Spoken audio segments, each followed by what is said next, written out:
What is a dust bath? They roll around the dust and Your kind chickens? of fluff around. It's very cute. Joe, can you ask the rooster question? So cute. What's that? We're talking about chickens, and do you eat roosters? No, Or just chickens? I personally don't. No, I don't. Joining us now, New York Times media columnist and contributor to New York Times Magazine, Jim Jim, do you Rutenberg, eat who's roosters? seriously reconsidering. Are they edible, seriously? If they call it chicken, I'll eat it. Okay. good. His latest article was the cover story They don't of want to this see weekend's videos. magazine. Do you think Barnacle wants to see videos of your chicken? Go to Iowa for RT, that. Sputnik, and Russia's new theory of war. And in it, he writes in part, quote, this: over the past several years, RT has come to form the hub of a new kind of state media operation, one that travels through the same diffuse online channels, chasing the same viral hits and memes as the rest of Twitter and Facebook age media. In the process, Russia has built the most effective propaganda operation of the 21st century so far, one that thrives in the feverish political climates that have descended on many Western publics. You know, RT does a lot of its shooting in Trump Tower. It's just interesting. Tell us more about what you learned.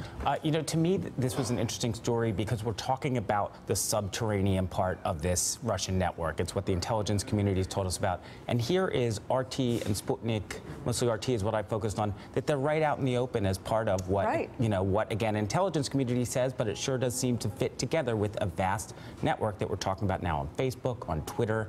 And they are very open about their aims of RT as they deny everything else. Mark. How sophisticated were the people you dealt with? One of the big arguments that the Democrats make is there had to have been collusion because there's no way the Russians on their own could have done some of the things they did. They needed Republican help to target the way they did and to do what they did. Are these sophisticated people? I think they're plenty sophisticated, and that argument to me, I mean, who knows, we'll find out if the investigation finds anything, but is it really that hard to figure out, like swing counties? You can read any good political journalist and know that. How did you find out, or what did you find out about apparently the fact that the Russians are more forthcoming about how they used our social media than Facebook is about what the Russians did through Facebook? I mean, I'm still astounded that Facebook has now said, we found these Russian ads, but we're not going to tell you all that much about them. I mean, it's really, it's almost like, yeah, maybe this happened. Can you imagine, we used to spend so much time about any shadowy ad on television would consume our political journalism, right? And now it's like, yeah, maybe that happened. You know, I think this is really, I'm shocked at how little information we still have about that campaign. Yeah, Donnie, no, this is not, by saying this, I am not endorsing what they are doing. In fact, I'm frightened by what they're doing. Pretty damn smart. That, I was just going to say, though, this, though, is brilliant.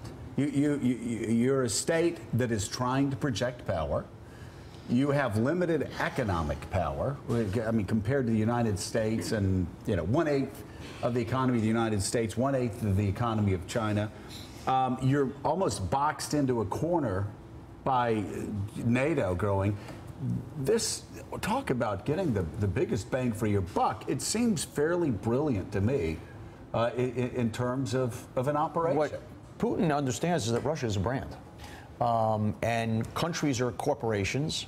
And the same way we act shocked that they would try and meddle with our election, well, of course they would. It's Coke and Pepsi. And so it is for limited, it's guerrilla communications at its finest, but also understanding how people consume today. Right. This is the way people consume. And to Jim's point, the kind of really scary thing is if I want to do a commercial for laundry detergent on ABC, what I have to go through versus anything on Facebook, which has the, you know, a multiple 100-time reach, and there is none of that. So we have to figure out, at least in this country, from a regulatory point of view, how we get our arms around it. But from a brilliant point of view, amen. There is a weakness in our system, Jim, and the Russians are exploiting it. And what's the statistic now? Like over 50% of Americans get their news from Facebook? Yeah, it's huge. I think there's and that number goes up every time you see it. This would be like Russia being able to control Walter Cronkite's broadcast in the late 60s, early 70s. Without social media, we would not be talking about RT and Sputnik. I really don't think so, because their ratings on their own they're fine. They're nothing like CNN or MSNBC or CNN, but give them a social media lift, and they can use as a platform. The return on investment on this is incredible. Yeah. I mean, they spend some amount of money, but the amount of influence that they've been able to have, particularly because they're sophisticated about leveraging social media, is extraordinary. David Ignatius, you have a question for Jim Rutenberg? Yeah, Jim, I'm just wondering if you see any significant negatives for the Russians in terms of the exposure of these activities. This is a covert action that's now anything but covert. Their techniques are exposed, their cutouts, the people they use to distribute information are exposed. Do you think that's going to hurt them in the long run in terms of trying to put this RT Sputnik message out? I don't know if it's going to hurt them. I think that the efficacy may be limited going forward. We saw it in France that it wasn't automatic, that the strategy that they appeared to use again. And again, it's not just RT and Sputnik, it's these other online actors around that on Twitter and Facebook. They didn't succeed in France. And in Germany, there's evidence that with Merkel kind of ahead in that election and looking like very hard to beat, that we don't see the same level of activity. But there's also no indication that this is going to stop. The strategies work so far. I'm glad Jim brought up France, because I was wondering, David Ignatius, whether that has backfired in any way against them. They're very open.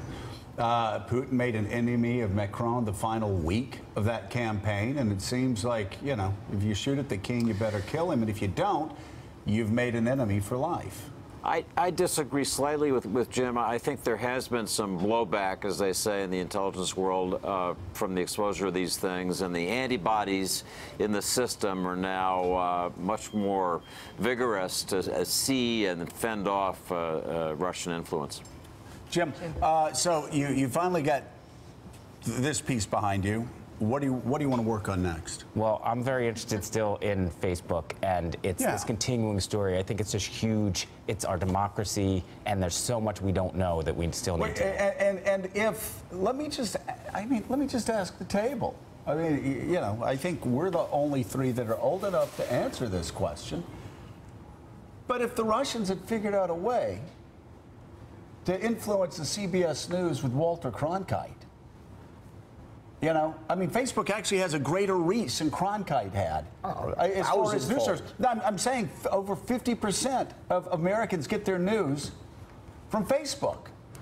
Tell me, at what point does the federal government step in and say, you start handling yourself responsibly, or we are going to step in? Tomorrow, or we're in trouble. That's a simple answer. Mike? Well, I mean, the analogy you use, CBS News versus Facebook, CBS would tell you what was going on. Facebook hasn't. Oh, boy. You can read Jim's piece online at nytimes.com. Jim Rutenberg. Thank you, Jim. Thanks so much. Thanks for checking out MSNBC on YouTube, and make sure you subscribe to stay up to date on the day's biggest stories. And you can click on any of the videos around us to watch more from Morning Joe and MSNBC. Thanks so much for watching.